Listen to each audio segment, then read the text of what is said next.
Apa kabar Indonesia pagi hari ini? Langsung saja kami buka dengan berita kecelakaan hebat yang terjadi di jalur Pantura, Hutan Baluran, Situbondo, Jawa Timur.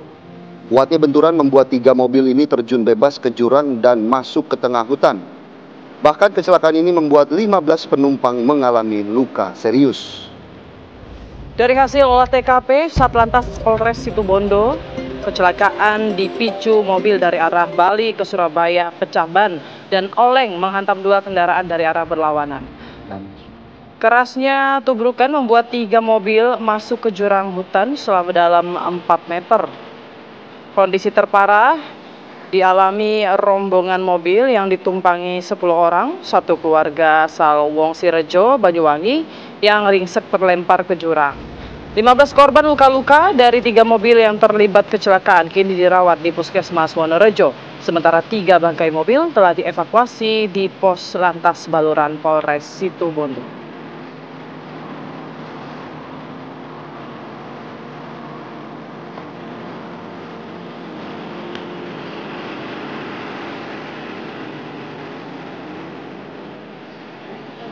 Assalamualaikum warahmatullahi wabarakatuh. Selamat pagi. Selamat pagi pemirsa dan juga Putri. Semangat banget nih Putri. Semangat dong. Ya.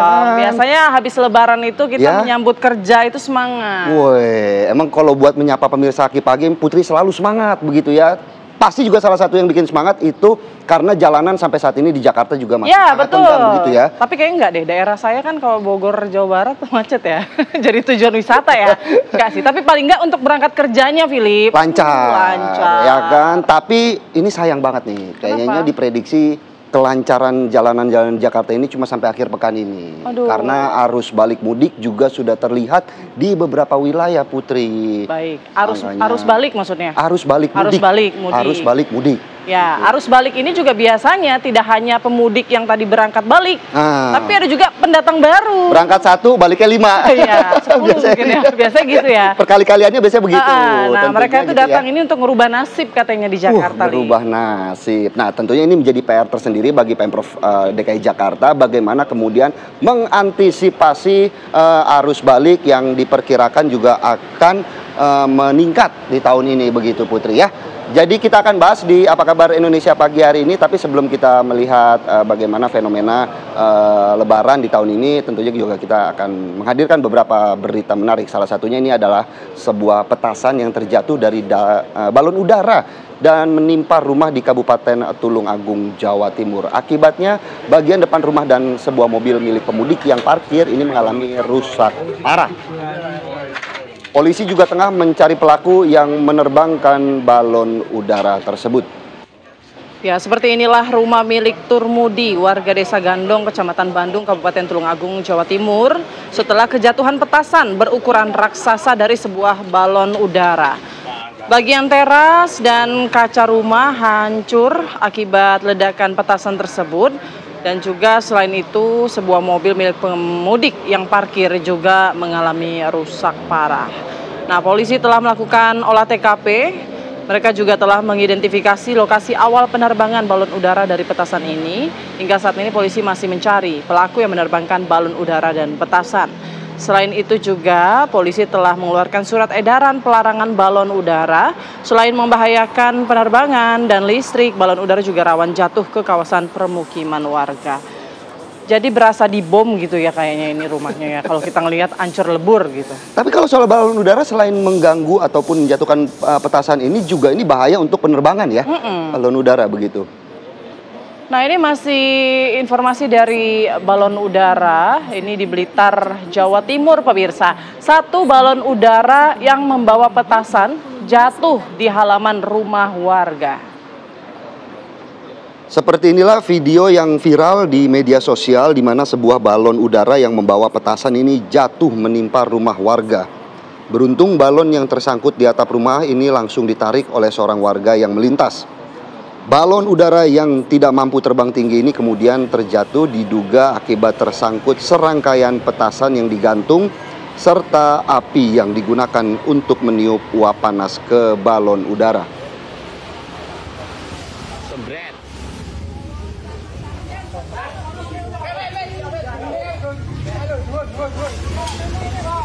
Longe saya pernah tahu duri. Warga Kecamatan Sukorejo, Kota Blitar. Baik pemirsa, kami akan ajak Anda untuk melihat berita selanjutnya di mana 4 wisatawan asal Bandung terseret ombak di pantai barat Pangandaran, Jawa Barat. Sebanyak 3 orang berhasil diselamatkan, namun 1 orang hilang tenggelam. Korban selamat kemudian dievakuasi ke RSUD Pandega untuk mendapatkan perawatan medis. Tugas gabungan dari TNI Polri, Basarnas, dan Balawista masih terus melakukan upaya pencarian terhadap korban yang hilang tenggelam. Objek wisata Pantai Pangandaran hingga kini terus dipadati oleh wisatawan yang mengisi liburan lebaran bersama dengan keluarga. Pengunjung diimbau agar mentaati larangan berenang di lokasi yang bertanda bendera merah karena terdapat arus laut yang berbahaya.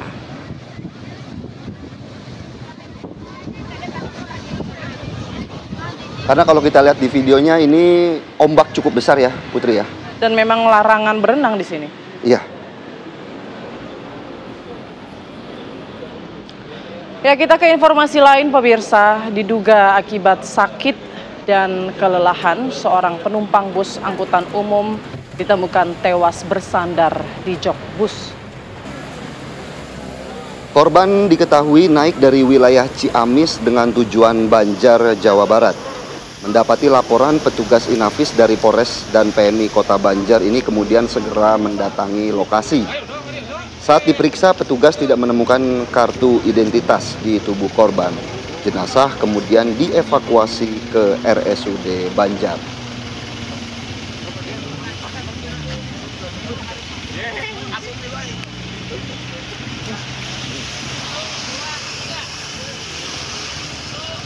Ya pemirsa, lalu lintas menuju Pantai Anyer, Cilegon, Banten ini mengalami kemacetan yang cukup panjang di mana polisi juga terpaksa meminta sejumlah pengemudi untuk memutar balik kendaraannya agar tidak langsung menuju ke arah Pantai Anyer begitu ya Putri ya.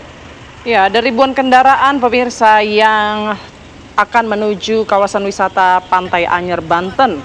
Kondisinya ini lalu lintas tak bergerak di Jalan Lingkar Selatan Kota Cilegon. Membludaknya kendaraan yang menuju objek wisata Pantai Anyer membuat polisi menerapkan sistem penundaan atau delaying system di Simpang 3 Jalan Lingkar Selatan Ciwandan. Namun, akibat kemacetan parah menuju Pantai Anyer yang tak terbendung, polisi akhirnya menutup jalan menuju Pantai Anyer. Polisi bahkan meminta kendaraan untuk memutar balik, mengurangi kepadatan lalu lintas. Polisi memperkirakan kondisi Pantai Anyer yang padat bisa terjadi lagi pada hari ini. Padahal saya niatnya mau ke sana loh. Pantai tapi Ancol. Ngelihat nggak ke Banten, tapi ngelihat kondisinya begini kayaknya putar balik juga kita di rumah besok aja. ya, Putri libur ya. Pantesan besok mau ke Anyer. Ya pemirsa, ribuan kendaraan pemudik yang akan kembali ke wilayah Jabodetabek dan sekitarnya memadati ruas tol Jakarta Cikampek Karawang, Jawa Barat pada Rabu malam. Ya, akibat kepadatan kendaraan pemudik ini, kemacetan kemudian mengular hingga puluhan kilometer, di mana kendaraan yang didominasi mobil pribadi ini memadati 5 jalur dari 4 jalur yang tersedia. Padatan kendaraan yang memang sudah terjadi ya sejak siang hari, bahkan kendaraan tak bisa bergerak saat melewati ruas tol di kilometer 55 Kelari, Karawang, Jawa Barat. Meski padat, namun belum terlihat rekayasa arus kontraflow yang diberlakukan oleh petugas kepolisian dan jasa marga. Bahkan diprediksi ini volume kendaraan pemudik akan terus meningkat seiring telah memasuki masa arus balik libur Lebaran.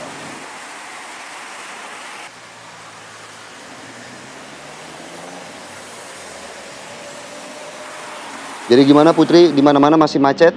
Di rumah aja kayaknya. Arus lalu lintas di exit tol dan arteri Sukabumi juga pada hingga malam hari tadi masih terjadi penumpukan kendaraan. Ya, Satlantas Polres Sukabumi menutup akses menuju exit tol Parungkuda. Mobil dialihkan menuju exit tol Cigombong untuk mengurai kemacetan. Pantauan kemacetan melalui video udara ini masih terjadi pemirsa di jalan arteri Cigombong menuju kota maupun Kabupaten Sukabumi.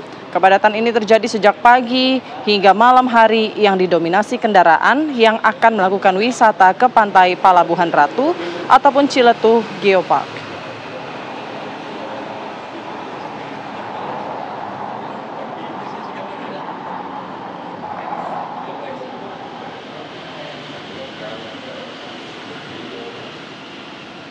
Ya pemirsa, kita harus jeda terlebih dahulu ya. Usai jeda kita akan hadirkan informasi dari Ketua Harian Gerindra Sufmi Dasko yang merespon kunjungan Didit putra Prabowo ke kediaman mantan Presiden Megawati Soekarnoputri dan Joko Widodo. Kami hadirkan informasinya sesaat lagi. Ya, Anda kembali di Apa Kabar Indonesia Pagi, pemirsa. Di momen Lebaran, Wakil Presiden Gibran Rakabuming Raka menyapa warga di Kelurahan Tipes dan Kratonan Surakarta, Jawa Tengah dan mengajak puluhan anak yatim berbelanja pakaian. Bahkan Gibran juga mengapresiasi ini upaya Didit Prabowo yang bersilaturahmi dengan para tokoh bangsa saat momen Lebaran kemarin. Wakil Presiden Gibran Rakabuming Raka menyapa warga di Kelurahan Tipes dan Kratonan Surakarta, Jawa Tengah. Gibran juga berdialog dengan warga untuk mendengarkan aspirasi secara langsung. Interaksi ini bagian dari upaya pemerintah dalam merespon kebutuhan rakyat dan mendorong kesejahteraan lebih merata. Dalam kesempatan yang sama, Gibran menyampaikan apresiasi terhadap langkah putra Presiden Prabowo Didit Hedi Prasetyo yang bersilaturahmi dengan para tokoh bangsa saat momen Idul Fitri 1446 Hijriah. Kemarin waktu open house di Jakarta memang beliau ingin mampir ke Solo, malah keduluan. Ya. Melihat Mas Didit yang juga dulu Pak Jokowi terus kemarin ketemu sama anak presiden. Ya, terakhir kan pada waktu ulang tahun 2020 saya lihat Mas Didit jadi selaku putra dari Pak Presiden Prabowo ini sangat kuat. Harus kita apresiasi, beliau punya semangat untuk mengumpulkan semua tokoh besar, tokoh muda, dan saya kira itu hal yang luar biasa sekali. Beliau soal ke sana kemari menggandeng semua, menggandeng anak-anak muda, saya kira itu hal yang patut diapresiasi.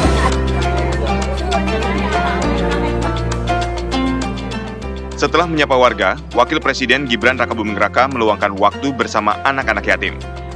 Gibran mengajak 80 anak yatim untuk merasakan kebahagiaan berbelanja bersama di kawasan Laweyan, Surakarta. Gibran ingin memastikan anak-anak yatim dapat merasakan kehangatan dan keceriaan di momen Lebaran seperti anak-anak lainnya. Dari Solo, Jawa Tengah, tim TV One mengabarkan.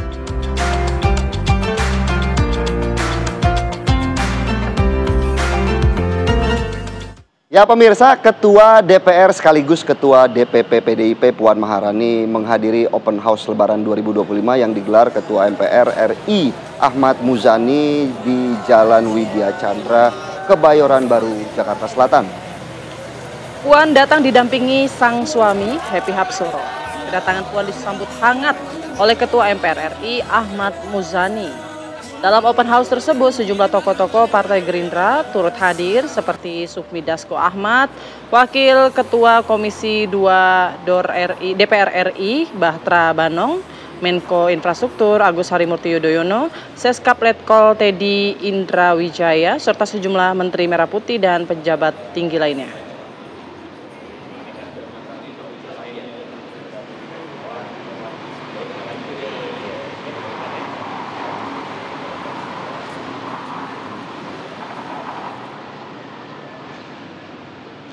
Ketua Harian Gerindra Sufmi Dasko Ahmad merespon kunjungan putra Presiden Prabowo Subianto, Didit Prabowo, yang bersilaturahmi ke kediaman mantan Presiden Megawati Soekarnoputri dan Joko Widodo. Ya, Wakil Ketua DPR itu menegaskan kehadiran Didit untuk menyampaikan pesan dan salam Idul Fitri dari Presiden Prabowo kepada Megawati dan juga Jokowi. Namun Dasko tidak mengungkapkan lebih isi pesan yang disampaikan oleh Didit kepada kedua mantan presiden tersebut. Dasko juga sempat memberikan bocoran pertemuan Prabowo dengan Megawati, di mana ia mengaku pertemuan itu akan digelar dalam waktu dekat.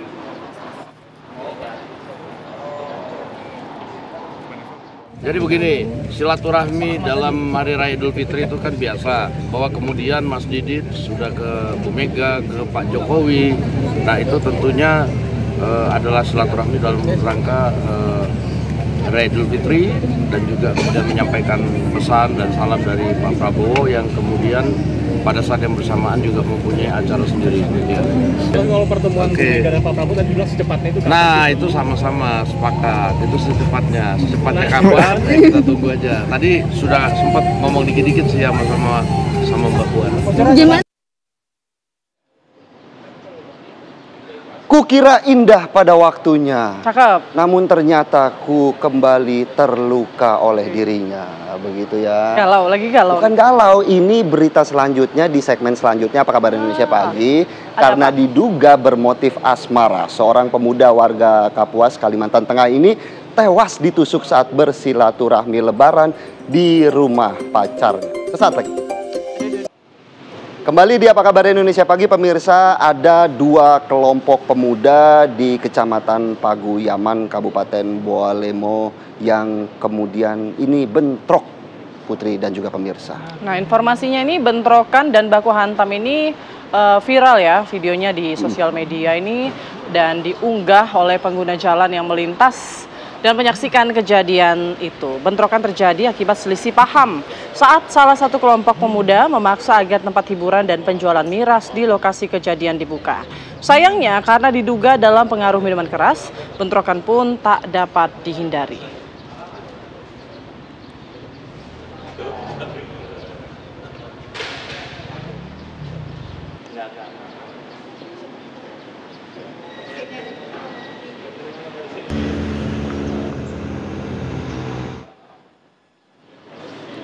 Ya, ditinggal mudik oleh pedagang pasar Krempieng yang berada di tengah perumahan di Surabaya, Jawa Timur pada Rabu petang ini terbakar. Diduga kebakaran dipicu adanya api dari tumpukan sampah dan ban bekas yang ada di pasar tersebut. Seperti inilah video bangunan lapak pasar yang terbuat dari bahan kayu dan triplek yang membuat api dengan cepat merembet ke seluruh bagian pasar. Melihat api yang membesar, warga langsung melapor ke petugas damkar setempat. Sebanyak 9 unit mobil pemadam kebakaran kemudian diterjunkan ke lokasi dan api baru bisa dipadamkan setelah petugas ini berjibaku selama 1 jam. Beruntung tidak ada korban jiwa dalam peristiwa ini mengingat pasar sedang tutup karena libur lebaran.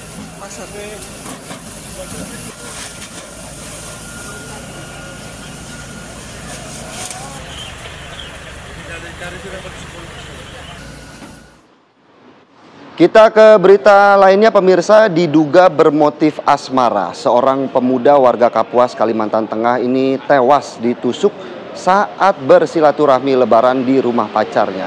Namun, kurang dari 24 jam pelaku berhasil dibekuk oleh polisi. Ya, pelaku ini berinisial MI alias I, warga desa Kembang Habang, Kecamatan Salam Babaris. Ia membunuh seorang pria bernama Dian, warga Dusun Pasar, Kabupaten Kapuas. Pelaku ditangkap sekitar pukul 19.40 WITA di desa Rumintin atau di rumah pamannya.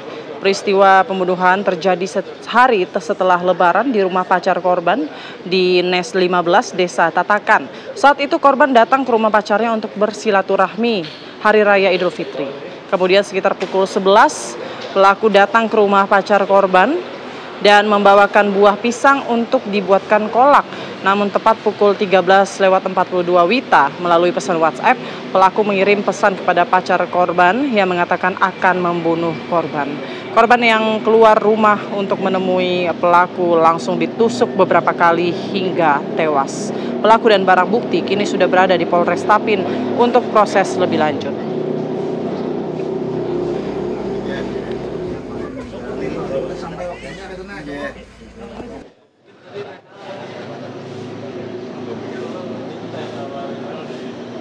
Ya, bagaimana informasi selengkapnya dari proses penyidikan? Kita langsung tanyakan kepada Kasat Reskrim Polres Tapin, AKP Galih Putra Wiratama. Selamat pagi, Pak Kasat.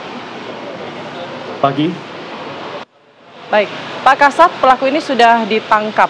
Bisa Anda sampaikan keterangan-keterangan yang sudah digali dari pelaku ini? Apa sebetulnya motif dari pelaku ini? Jadi antara pelaku dengan korban memang tidak saling mengenali.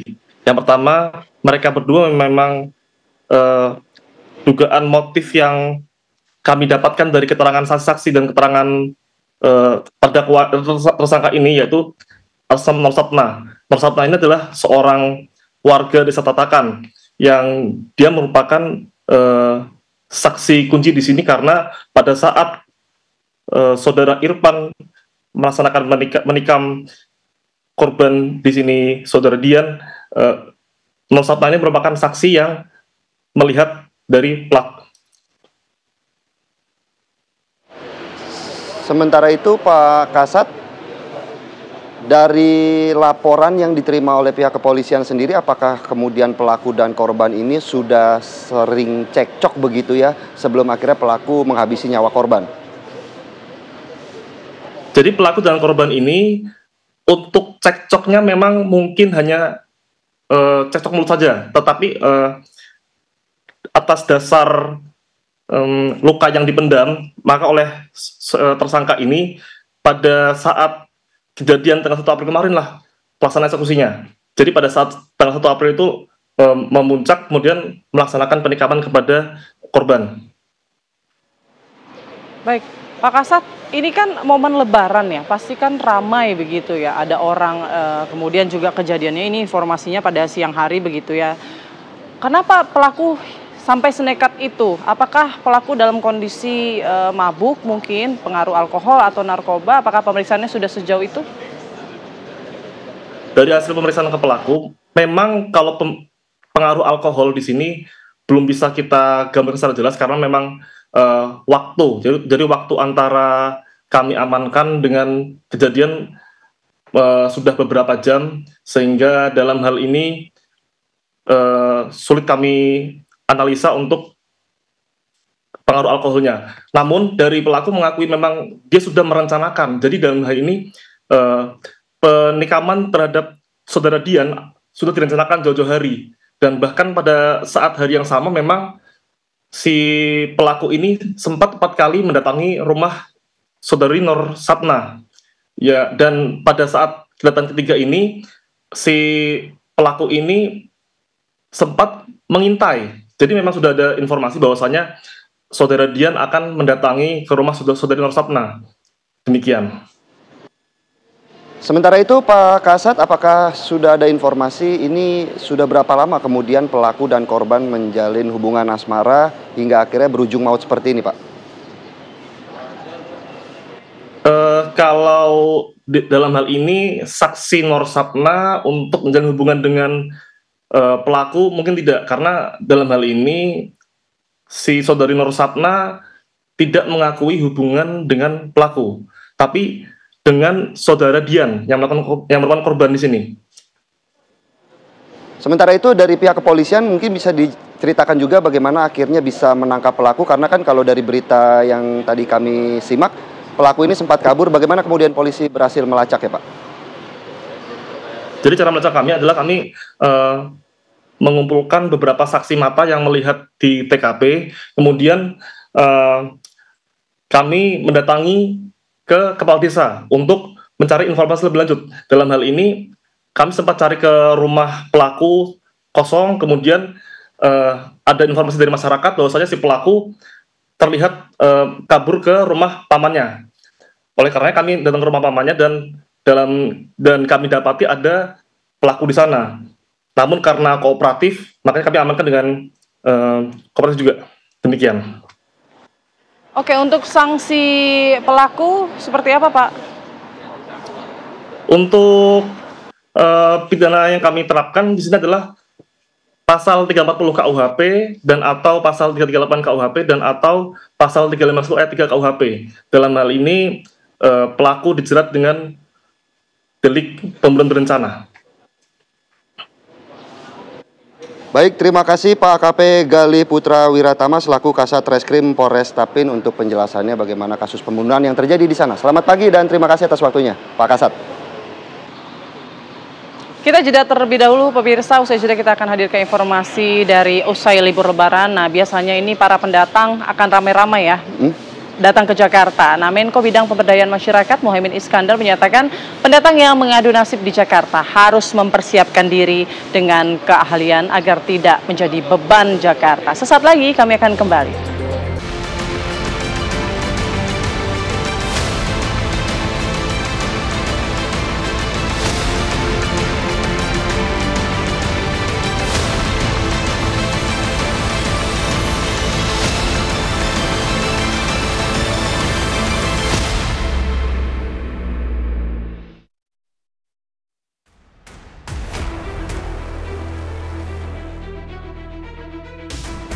kota Jakarta masih memiliki daya tarik bagi para pendatang. Jakarta seolah menawarkan banyak kesempatan bagi para pendatang dari berbagai daerah di tanah air untuk mengadu nasib, apalagi setelah Hari Raya Idul Fitri usai. Dari tahun ke tahun, momen setelah Lebaran biasanya dimanfaatkan warga pendatang untuk berbondong-bondong mencari peruntungan di kota metropolitan. Meski demikian, Menteri Koordinator Bidang Pemberdayaan Masyarakat, Muhaimin Iskandar, mengimbau kepada masyarakat dari daerah lain yang ingin mengadu nasib di Jakarta setelah Lebaran harus mempersiapkan diri dengan keahlian, karena jika tidak, hanya akan menjadi beban Jakarta. Ya, tentu kita berharap siapapun yang diajak ikut bergabung ke Jakarta benar-benar menyiapkan diri. Jangan pindah Jakarta tapi tidak bisa lebih inovatif. Jangan sampai pindah Jakarta menjadi beban Jakarta, tetapi menjadi solusi ekonomi kita semua. Sementara Gubernur Jakarta Pramono Anung menyatakan Jakarta terbuka bagi para pendatang. Pernyataan ini ia kemukakan saat menggelar open house di rumah dinasnya. Jakarta sekali lagi terbuka bagi siapapun dan saya akan menjadikan Jakarta mudah-mudahan tidak ada tindakan-tindakan yang diskriminatif bagi warga di luar Jakarta. Karena saya memang betul-betul menginginkan Jakarta lebih ramah, lebih enak di siapapun yang mau datang ke Jakarta. Pramono juga menambahkan para pendatang tidak mungkin dilarang datang ke Jakarta. Dan sebagai Gubernur Jakarta, dirinya sudah memprediksi kemungkinan banyaknya warga daerah lain datang ke Jakarta untuk mencari penghidupan, apalagi dengan banyaknya gelombang PHK di sejumlah daerah. Pramono hanya mengingatkan para pendatang untuk berbekal identitas diri. Jadi ini memang problem yang pasti akan dihadapi Jakarta dalam kondisi yang seperti ini. Tanpa menutup mata kan beberapa daerah melakukan PHK dan sebagainya. Dan untuk itu Jakarta pasti mempersiapkan diri. Saya dan Bang Dul kami sudah berdiskusi, kita tidak melakukan operasi justisia. Yang kita lakukan adalah lebih kepada kemanusiaan. Siapapun yang datang ke Jakarta harus ada identitasnya. Dukcapil akan mengecek itu, administrasinya dicek. Kalau dia mau mencari kerja di Jakarta, monggo, silakan. Asal skill. Asal dia mau ada pelatihan dan asal juga yang paling penting dia punya identitas. Kalau tidak punya identitas, enggak gitu ya. Lantas mengapa Jakarta masih menjadi magnet bagi para pendatang? Adakah jaminan para pendatang akan mendapatkan penghidupan yang lebih layak di kota ini? Tim TV One mengabarkan.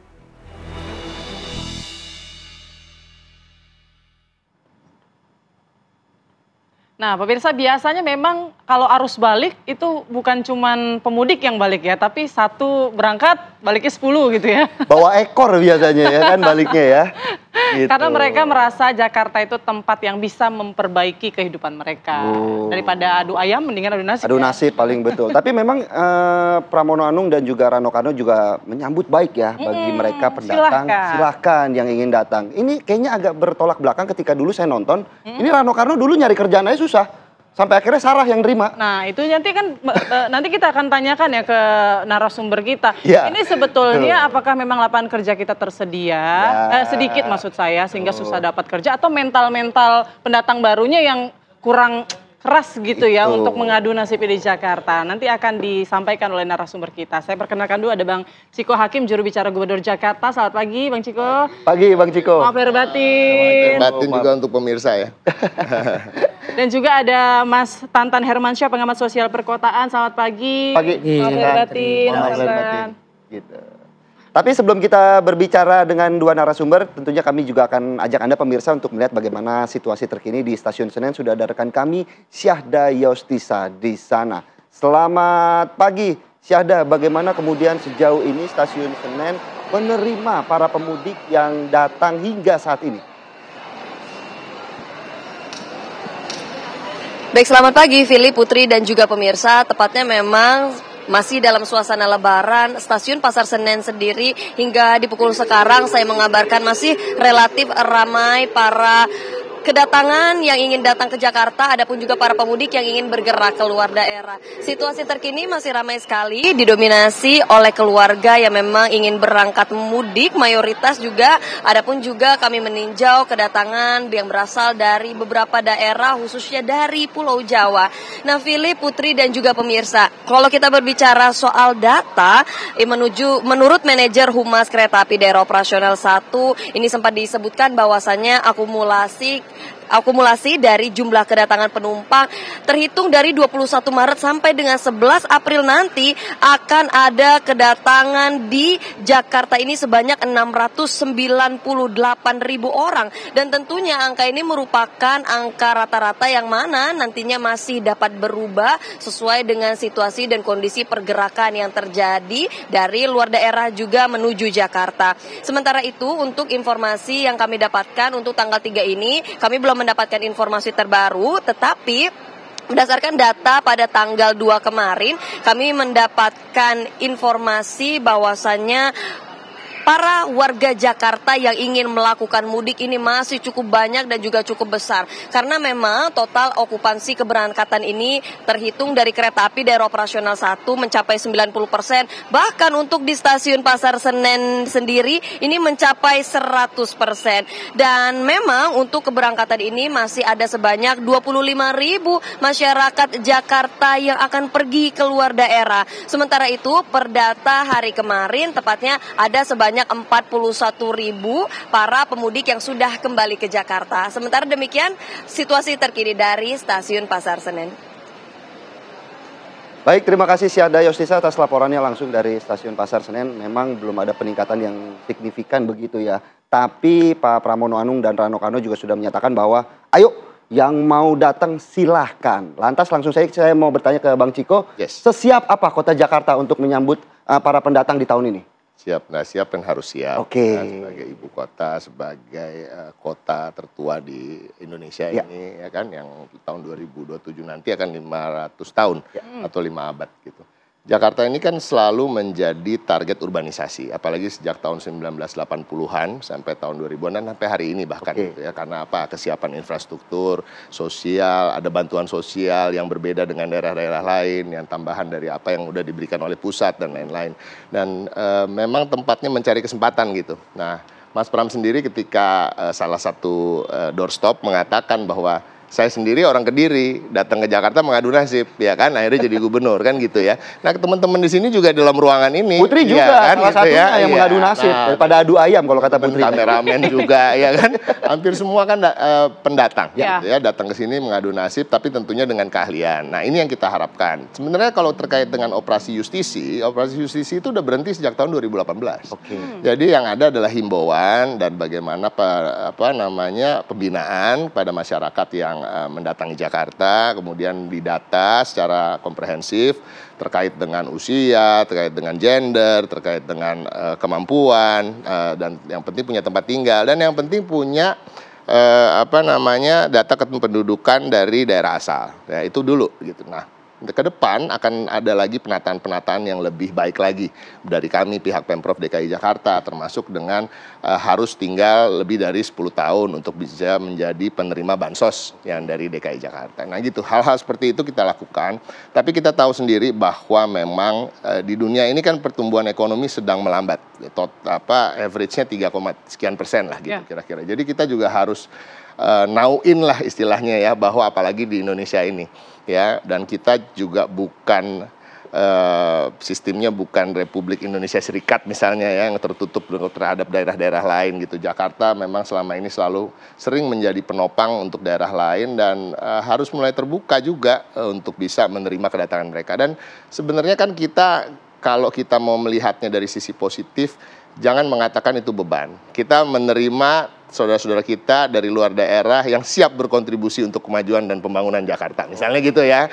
Kita harus mulai melakukan, karena mindset itu penting. Kalau mindsetnya positif, nanti dapatnya positif. Kalau mindsetnya negatif, kita akan dapatnya negatif. Jadi kata-kata beban mulailah kita hilangkan, dan kita berharap juga saudara-saudara kita dari daerah lain yang ingin mengadu nasib ke Jakarta juga siap. Karena nanti apa? Jangan sampai ketika hadir di sini, datang ke sini, kehidupannya malah lebih susah daripada mereka di kampung halamannya masing-masing. masing-masing. Itu aja sih. Gimana memastikan mereka siap punya keterampilan? Atau jangan-jangan mungkin sebagian pendatang ini yang penting datang dulu aja? Gitu. Kuncinya adalah pendataan. Nah, dan itu selalu menjadi masalah sosial terjadi di seluruh daerah di Indonesia, ya kan, tepat sasarannya bansos, tidak tepat sasarannya bantuan-bantuan lain, tidak tepat sasarannya A, B, C, D, E, F, G gitu ya, itu kan karena pendataannya nggak baik. Nah, pendataan ini paling penting dan salah satu yang memang menjadi visi dan misi Pak Pramono Anung dan Pak Rano Karno sebagai gubernur dan wakil gubernur ketika masa kampanye adalah memperbaiki pendataan, ya, pendataan warga, pendataan pekerjaannya dan lain-lain itu semua harus jelas dari mulai RT, RW ya, ada Dukcapil dan lain-lain, betul kita kerahkan. Kalau yang numpang kakak kan banyak tuh Jakarta juga. Yang satu kakak ini kan bisa terjadi karena ada kong kali kong. Nah, ini juga harus kita minimalisir ya. Kita akan memberikan sanksi pada ketua RT, ketua RW, ada pihak kelurahan, kecamatan yang melakukan hal-hal seperti itu. Nah, inilah intinya pendataan dan pengawasan itu juga harus diperketat. Tapi selain pekerjaan tentunya juga tempat tinggal menjadi PR tersendiri untuk menyambut mereka yang akan datang ke Jakarta. Begitu. Nah, jadi itu tadi. Tidak adanya operasi justisi bukan berarti tidak akan ada tadi sosialisasi, pembinaan, ada pertanyaan-pertanyaan pada pendatang baru. Ya, salah satu syaratnya adalah tempat tinggal, jaminan tempat tinggal, ya kan, jaminan kira-kira akan bekerja sebagai apa, ya kan, kemampuannya dan keahliannya apa. Dan pendataan ini ada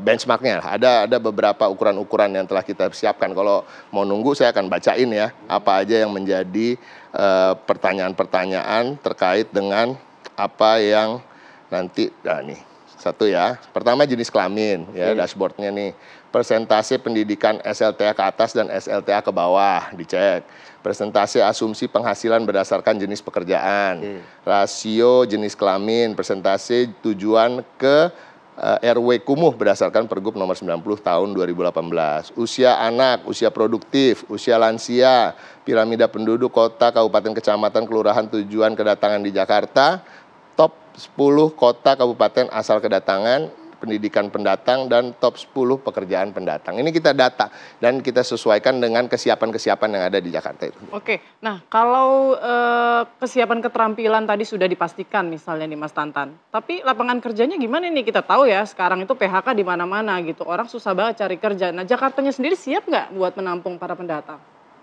Terima kasih. Kita urut dulu ya dari awal. Kata-kata beban itu saya kira harus dihilangkan, apalagi kalau dinyatakan oleh seorang menteri ya. Menteri Republik Indonesia loh, bukan jubir Jakarta. Kalau Mas Ciko yang bilang sih mungkin layak ya. Ini mah buat se-Indonesia gitu. Malah Jakartanya juga malah siap begitu ya. Ya itu.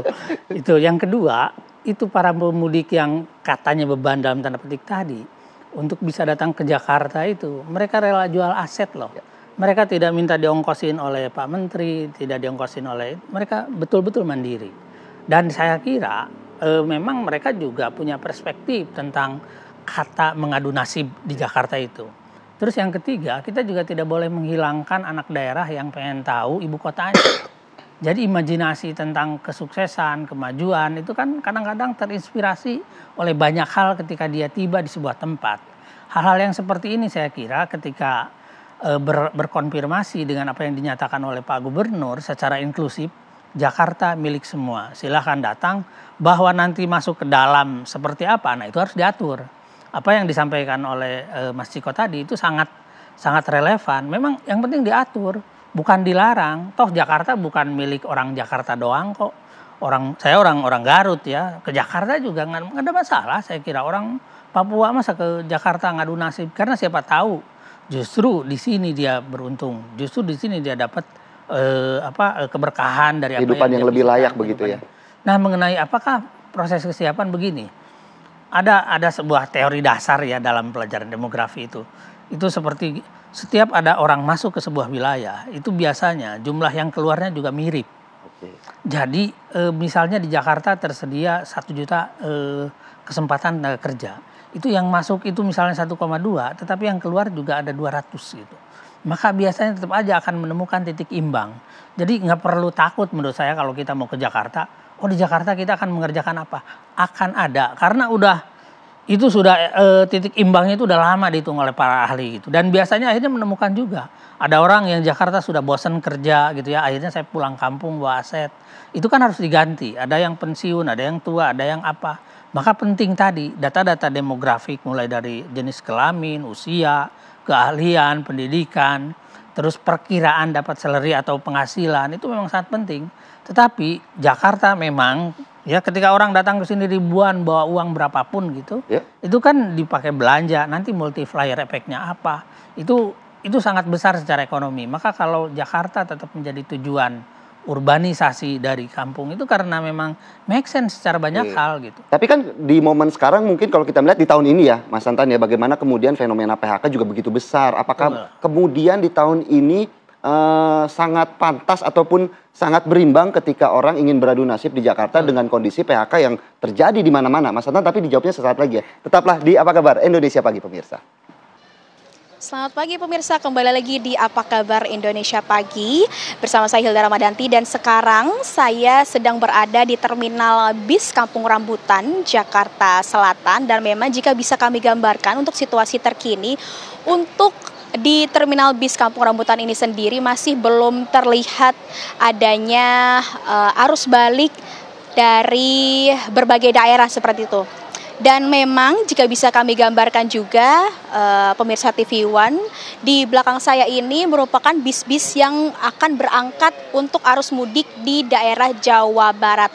Namun memang hingga sampai saat ini bis-bis ini pun juga belum terlihat ada penumpang yang memang akan berangkat untuk arus mudik, dikarenakan memang arus mudik sudah terjadi pada hari Sabtu dan juga Minggu lalu seperti itu. Dan memang nantinya untuk puncak arus mudik ini, maksud kami untuk puncak arus balik ini sendiri nantinya akan diprediksi sekitar tanggal 5 hingga 6 April, yang dimana hari itu merupakan hari Sabtu dan juga hari Minggu.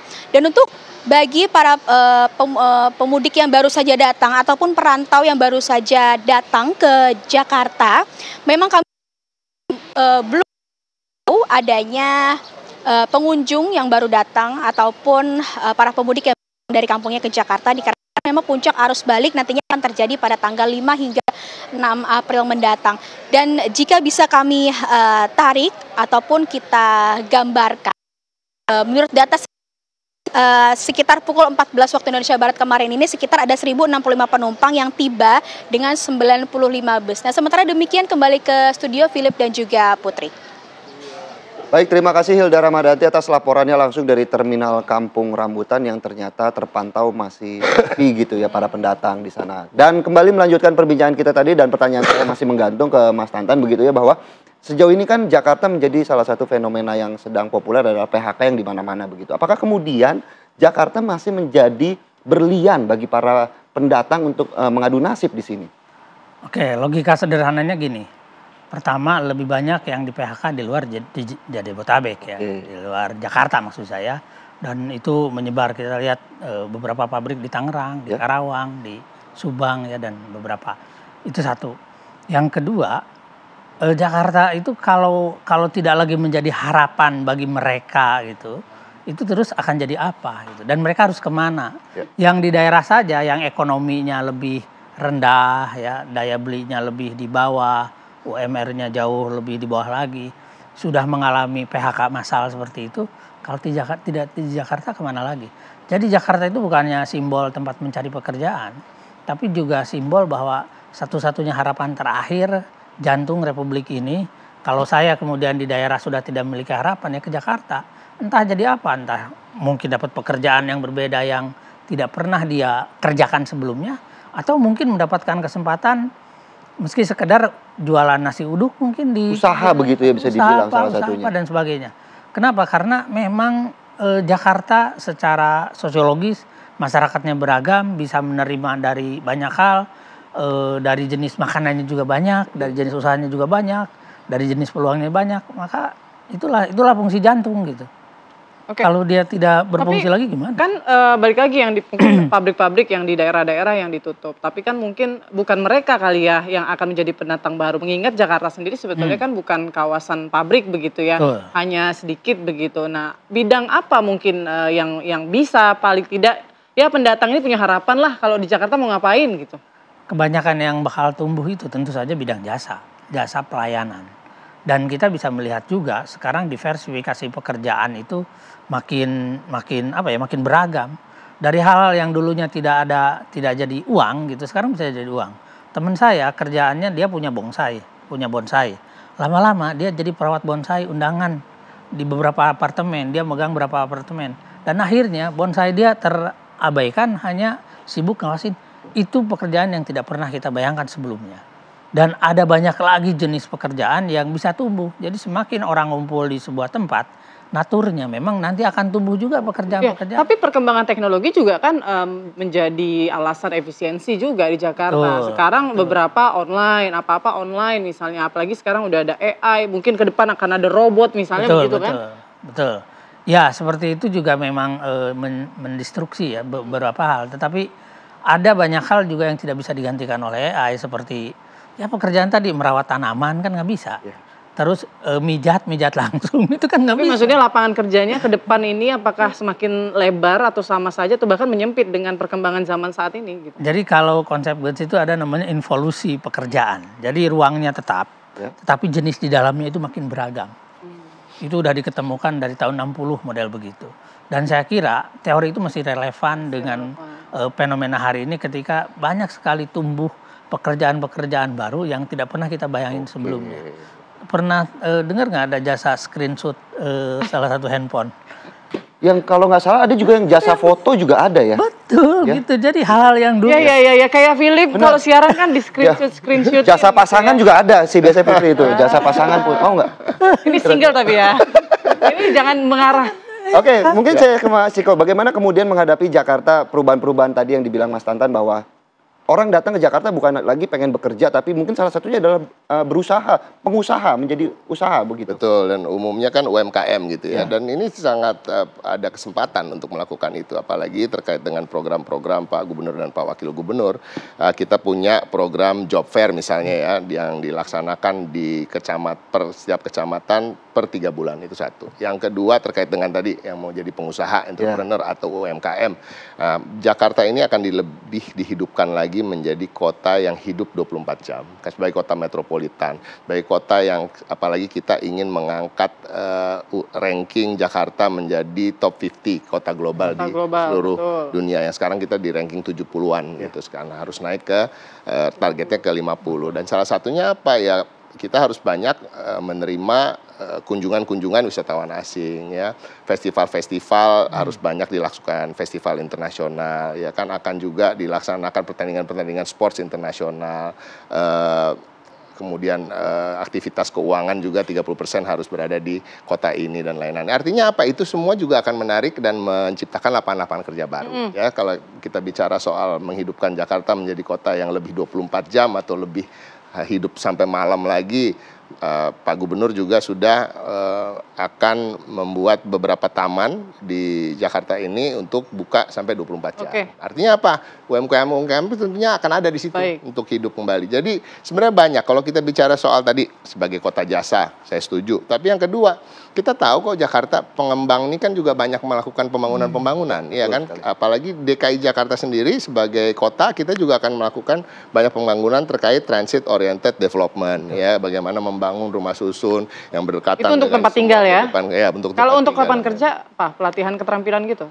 Iya, pelatihan keterampilan dilakukan di setiap kecamatan juga dilakukan. Tapi kan tadi ketika kita melakukan pembangunan, artinya apa? Artinya kan pekerjaannya juga dibutuhkan. Jadi pekerja di bidang konstruksi juga masih sangat dibutuhkan. Bukan di Jakarta, kita jalan-jalan kemana-mana ada pengembang baru kok, membangun apa ya kan, apartemen. Bang Ciko, tapi kalau operasi justisi kan nggak ada, hanya mungkin pendataan-pendataan. Nah itu berarti filternya nanti gimana? Kalau misalnya sudah dilatih, tapi tidak bisa perform juga, atau misalnya sudah disediakan rusun, masih bangunan liar misalnya, tindakan tegasnya gimana? Kalau bangunan liar ya kita harus tetap menegakkan aturan. Nah kalau yang tidak bisa kerja itu misalnya? Yang tidak bisa bekerja, iya gini loh, tapi kan itu hanya akan bisa diminimalisir ketika dia punya kemampuan. Ya, kita nggak bisa 100% betul-betul menghilangkan tadi ekses-ekses yang negatif tadi, nggak mungkin dimanapun ya. Tetapi kita bisa meminimalisir kejadian seperti itu aja. Jadi filternya gimana untuk biar tahu ini memang bakalan? Filternya tetap ya artinya apa? Ya RT RW, artinya perangkat-perangkat pemerintahan sampai ke tingkat RT.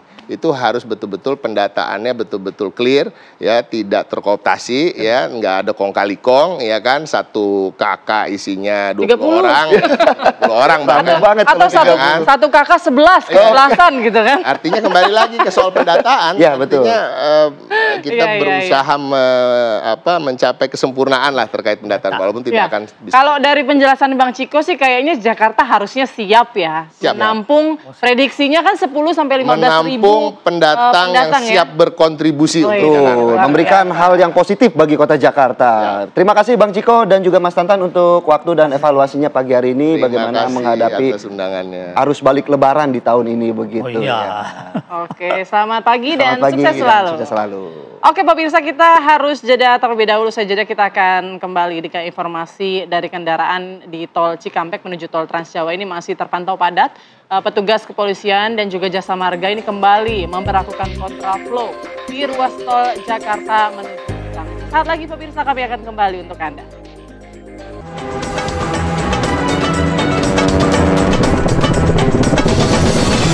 Sesaat lagi Anda akan menyaksikan kabar mudik dipersembahkan oleh, didukung oleh. Kembali di Apa Kabar Indonesia Pagi, segmen kabar mudik pemirsa. Kendaraan di Tol Cikampek menuju Tol Trans Jawa ternyata masih padat. Petugas kepolisian dan jasa marga kembali memberlakukan kontraflow di ruas Tol Jakarta menuju Cikampek.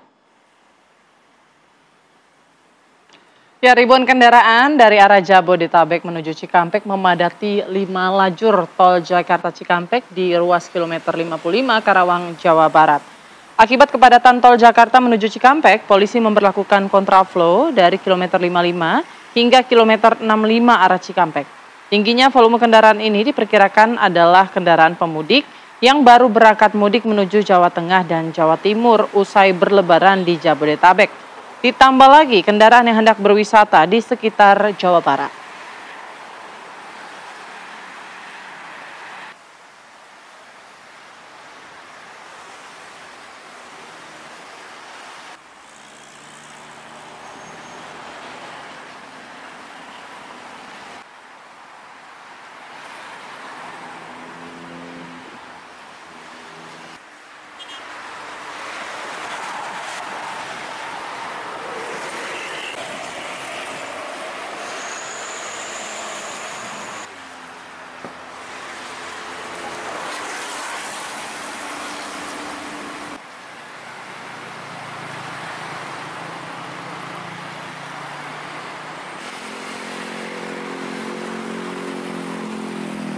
Ya, lalu seperti apa pantauan arus balik pada pagi ini? Sudah ada rekan-rekan kami pemirsa yang bersiap mengabarkan untuk Anda. Ada Aurelia Zafira dari Cilenyi, Bandung, Jawa Barat.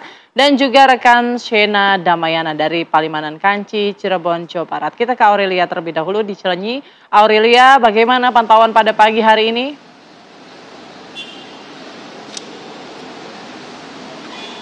Ya, Philip, Andi Kumala dan juga pemirsa, benar sekali pagi ini kami sudah berada di bawah underpass Cilenyi, yang mana underpass Cilenyi ini nantinya akan ada jalan menuju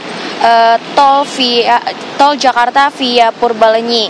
Dan ini juga merupakan jalan arteri yang bercabang menuju ke arah Bandung dan juga Sumedang dan juga ke Jakarta. Dan sementara untuk kondisi arus lalu lintas pagi ini, tepatnya juga hari keempat pasca Lebaran 2025 memang masih terpantau ramai lancar, cenderung sepi pagi ini. Dan begitupun juga arah sebaliknya untuk arah dari menuju arteri Nagrek, kemudian Tasikmalaya dan juga Garut ini terpantau juga masih cenderung ramai lancar.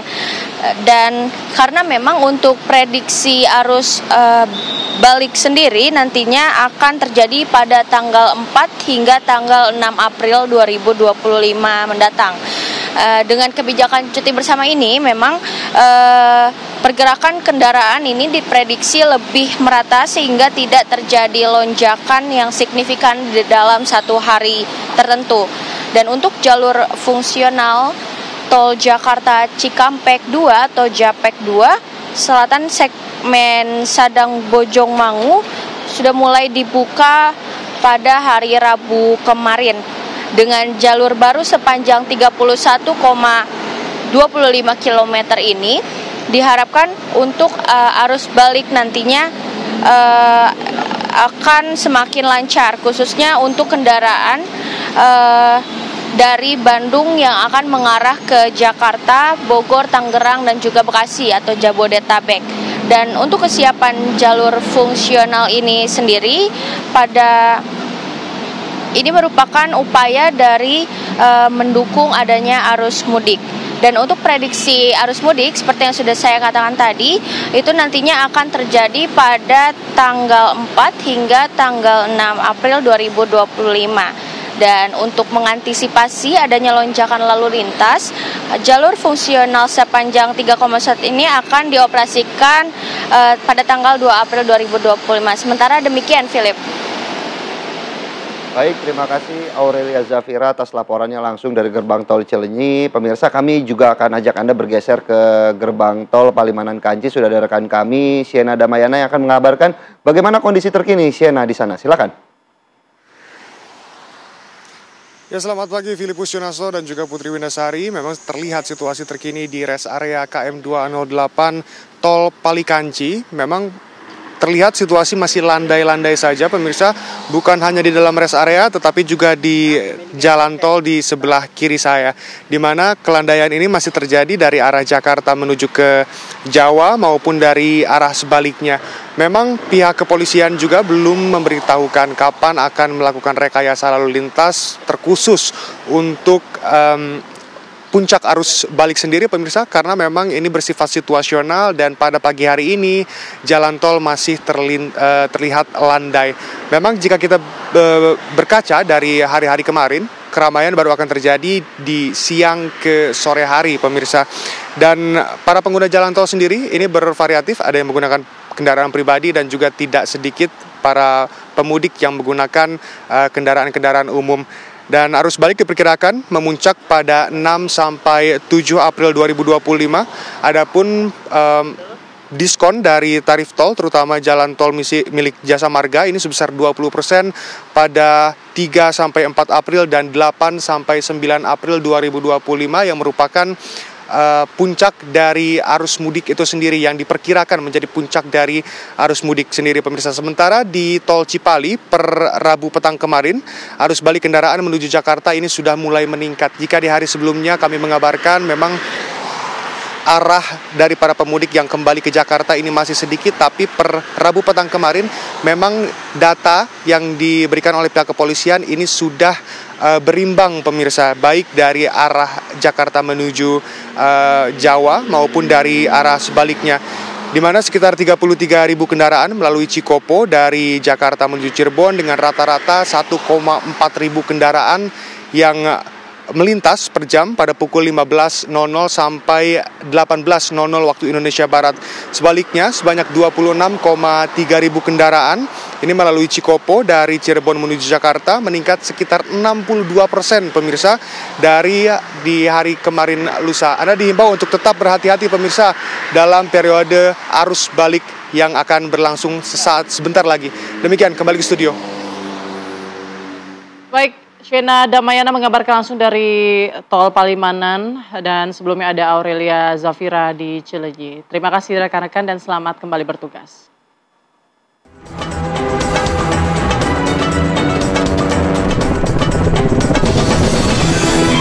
Anda baru saja menyaksikan Kabar Mudik.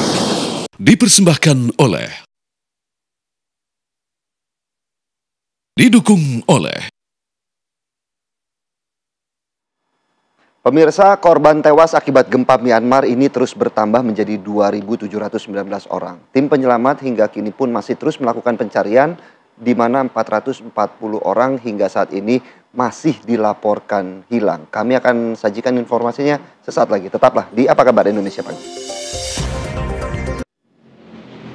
Pemerintah Indonesia mengirimkan bantuan kemanusiaan bencana gempa bumi di Myanmar gelombang kedua. Bantuan tersebut ini berupa pengiriman tim Satgas Kemanusiaan Bencana Alam yang tergabung dalam tim Indonesia SAR atau INASAR yang berjumlah 53 personel.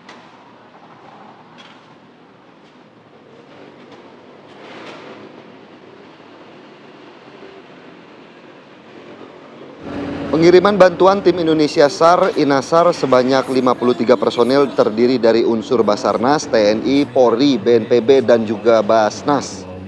Kepala Badan Nasional Penanggulangan Bencana atau BNPB, Letjen TNI Suharyanto ini menjelaskan pengiriman bantuan kemanusiaan untuk korban gempa Myanmar ini dilakukan sesuai perintah Presiden Prabowo Subianto. Anggota delegasi dari Basarnas, Indonesia, dan sebentar lagi akan berakhir tidak terdukung secara ideal yang beriringan dengan pelaksanaan tugas ketika di daerah operasi apalagi. Dan pengiriman bantuan ini, Putri dan pemirsa, rencananya akan dilangsungkan pagi ini langsung dari Halim Perdana Kusuma. Untuk itu kami akan menyapa rekan kami, ada Felicia Melinda yang saat ini berada di Halim. Bagaimana Felicia kemudian persiapan pengiriman bantuan untuk Myanmar di sana?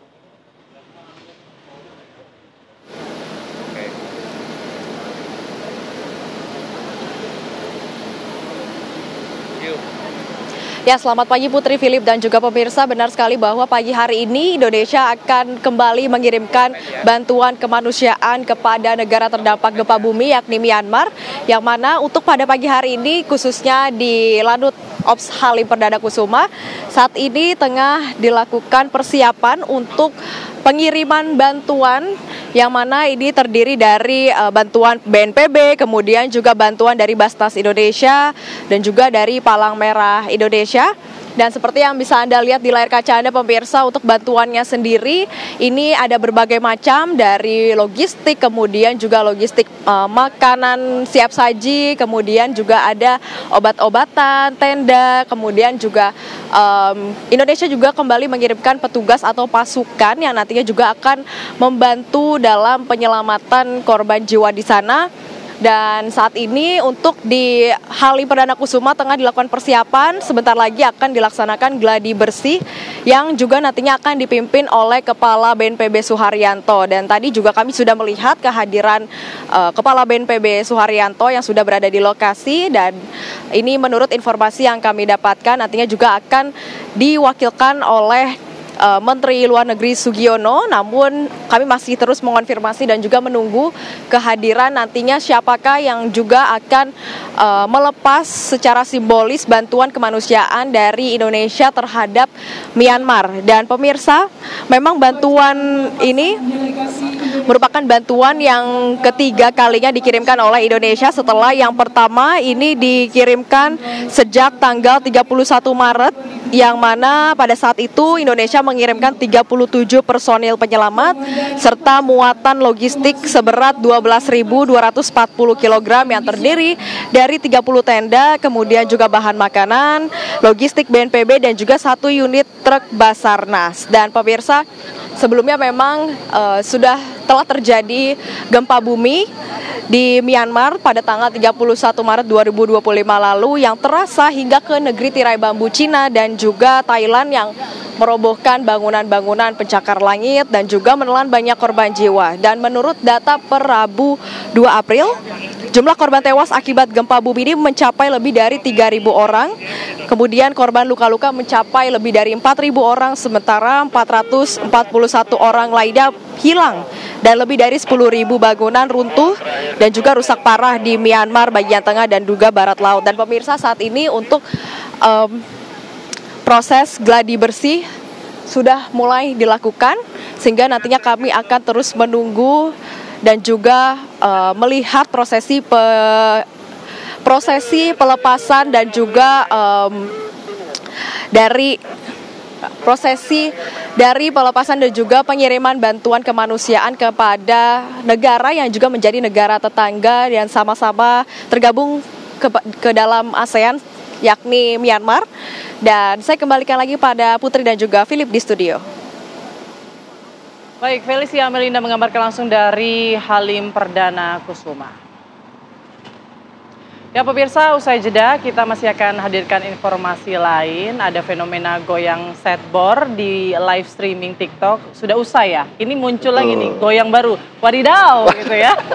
Yang dilakukan warga di Sukabumi, Jawa Barat. Bahkan warga ini dikabarkan mulai meninggalkan profesi mereka sebagai petani dan beralih menjadi full time streamer di TikTok. Put, beras habis Put. Joget aja Lin. Oke.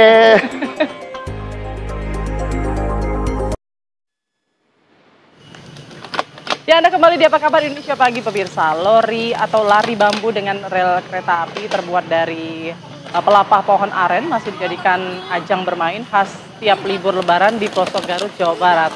Permainan tradisional asal Kecamatan Malangbong ini ternyata sudah dibuat sejak tahun 1965. Ya, masyarakat Kampung Ciherang, Desa Cihar Kuning, Kecamatan Malangbong, Garut, Jawa Barat ini membuat bantalan rel, bukan dari baja atau besi nih Putri, melainkan berasal dari pelepah pohon aren. Anak-anak di kampung ini kerap mengisi libur lebaran dengan cara sederhana. Tanpa adanya roda kereta, lori bambu ini meluncur di atas rel pelepah pohon aren tanpa hambatan dari atas rute tanjakan yang dibuat oleh warga. Seru ya, Put ya, kalau kita lihat videonya ini. Bisa nih nanti pantauan arus, bisa nggak?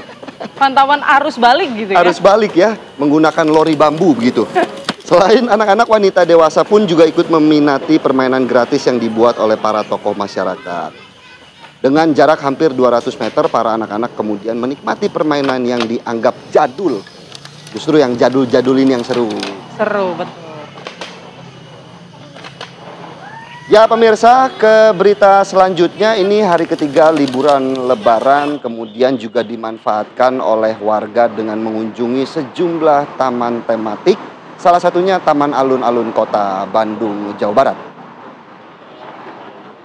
Ya, liburan lebaran kali ini Taman Alun-Alun yang berada tepat di depan Masjid Raya Bandung ini dipadati oleh ribuan wisata dari berbagai daerah, khususnya wisatawan asal Jakarta. Tak heran jika salah satu taman tematik di pusat kota Bandung ini menjadi pilihan wisatawan dari berbagai daerah untuk menghabiskan waktu liburan bersama sanak keluarga.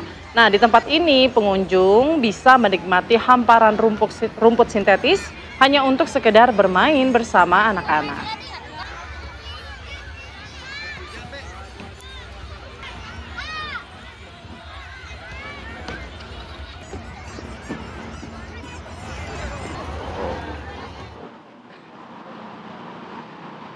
Ya pemirsa, ternyata fenomena goyang satboard di live TikTok streaming ini telah usai. Goyang satboard tahu nggak Put? Tahu. Gimana? Kayak gimana? Mau dicontohin kayak gimana? Coba. Yang ahe. Ya terima kasih Rey, pausnya. Wah luar biasa, terima kasih. Latihan kan kamu kalau jadi live nanti saya yang jadi hostnya. Bukan, justru goyang-goyang gitu sawerannya gede loh. Oh gitu, ya ini makanya saya minta gift-nya, tolong gift-nya buat teman saya. Ya, jadi seusai goyang satboard ini kini muncul joget wadidaw yang dilakukan oleh warga di Sukabumi, Jawa Barat. Sebenarnya goyangnya nggak terlalu beda jauh, gitu, karena memang mengadopsi gaya dari satboard, gitu ya. Nah, bahkan warga juga dikabarkan mulai meninggalkan profesi sebagai petani dan beralih menjadi full time streamer di TikTok. Kira-kira gini nih goyangannya nih, bisa kita pelajari nih. Ini ramai-ramai ya warga berjoget wadidaw. Ya. Dan aksi joget ini biasanya ditayangkan atau live streaming ini dilakukan demi meraup cuan tambahan dari aplikasi TikTok. Gift-giftnya itu nanti bisa diuangkan begitu katanya. Terlihat para pria, wanita ini kompak dan asik berjoget wadidaw di sebuah lapangan perkampungan. Mereka berkelompok dan masing-masing menatap layar telepon seluler. Nah, video aksi puluhan warga ini pun kemudian viral di media sosial dan tak sedikit warganet yang prihatin dan miris melihat aksi joget warga yang mengharapkan donasi dari para pengguna TikTok. kalau kita lihat secara dasarnya itu goyangnya sama dengan goyang satbor begitu. Nah, ini anak-anak muda semua rata-rata. Memang yang kemudian di komenin ya oleh warga netizen itu bagaimana kemudian para pemuda yang justru berharapkan pemberian giveaway dari aplikasi TikTok. Betul. Nah, apakah memang benar ini para petani sudah beralih menjadi live streamer? Ini langsung saja kita tanyakan kepada tokoh masyarakat di sana. Ada Bapak Lukmanul Hakim. Assalamualaikum, selamat pagi Pak Lukman. Waalaikumsalam, selamat pagi Mbak. Ya, Pak, ini kampung Anda nih, Kampung Bojong ini lagi viral nih. Bahkan ya banyak juga mungkin yang nyawer, tapi ada juga yang miris gitu karena berharap donasi dari kegiatan atau joget-joget ini. Nah, sampai ada petani juga yang beralih, itu benar, Pak? Itu soal petani beralih itu bohong, Bu. Karena kan kebanyakan itu anak muda semua. Jadi anak muda itu yang pengangguran-pengangguran dan yang sekolahnya itu cuman ya tamat SD, SMP begitu Bu. Jadi mereka mau kerja kayak di pabrik-pabrik seperti GSI itu nggak bisa masuk. Jadi daripada mereka nganggur, lebih baik ya ikut ke yang satbor gitu. Kalaupun masalah petani itu 1-2 orang gitu. Oke, tapi yang cukup menarik juga bagaimana joget wadidau ini melibatkan juga banyak muda-mudi di desa tersebut ya Pak. Bagaimana kemudian tanggapan dari para tokoh masyarakat di sana? Alhamdulillah penilaian para tokoh masyarakat di sini ya membantu buat apa orang tuanya ekonominya terutama gitu ya. Karena kan daripada mereka nganggur ya lebih baik ikutan gitu Pak. Ya Bu. Oke, emang seberapa menjanjikan sih Pak uang-uang yang bisa didapat ini, berapa banyak dari joget wadidau ini? Ya, itu tergantung yang ngasih gift ya Bu ya. Dan saya dengar sekarang ini lagi menurun sekarang ini. Ya mungkin yang berapa namanya viral itu begitu lah Bu. Bisa dapat berapa per hari Pak? Satu orang ini bisa dapat berapa per hari? Satu orangnya kalau yang laki ya kadang dari mulai pagi sampai sore ya. Dan waktu mereka beribadah mereka berhenti dulu ya. Waktu zuhur asar itu berhenti dulu. Dari pagi sampai sore itu kadang ada yang 70.000, 100.000, 150 juga gitulah. Jadi tergantung yang ngasih gift gitu loh Bu. Maksud saya. Oke, baik. Agak lumayan ya Putih? Lumayan sih Pak, tapi kita harapkan mungkin jangan bergantung ke sini. Karena kan anak-anak muda ini masa depannya masih panjang begitu. Jadi mungkin bisa mencari opsi pekerjaan lain, tapi sambil menunggu mungkin bisa lah live streamer sedikit kita goyang. Oke, terima kasih banyak informasinya Pak Lukman, selaku tokoh masyarakat Bojong Kembar. Assalamualaikum, selamat pagi Pak Lukman. Pagi Pak. Dan pemirsa ternyata goyang satbor tadi wadidau gitu ya, sekaligus menutup jumpa kita di Apa Kabar Indonesia pagi hari ini. Ahe kan gitu. Jangan nanti disawer, mau nggak disawer? Boleh. Boleh kalau joget kayak gitu tadi kan, sawer gitu. Oke lah kalau begitu pemirsa, saya Filipus Yonaso dan juga siapa kamu? Putri Windasari Wadidau. Pamit undur diri, terima kasih, sampai jumpa.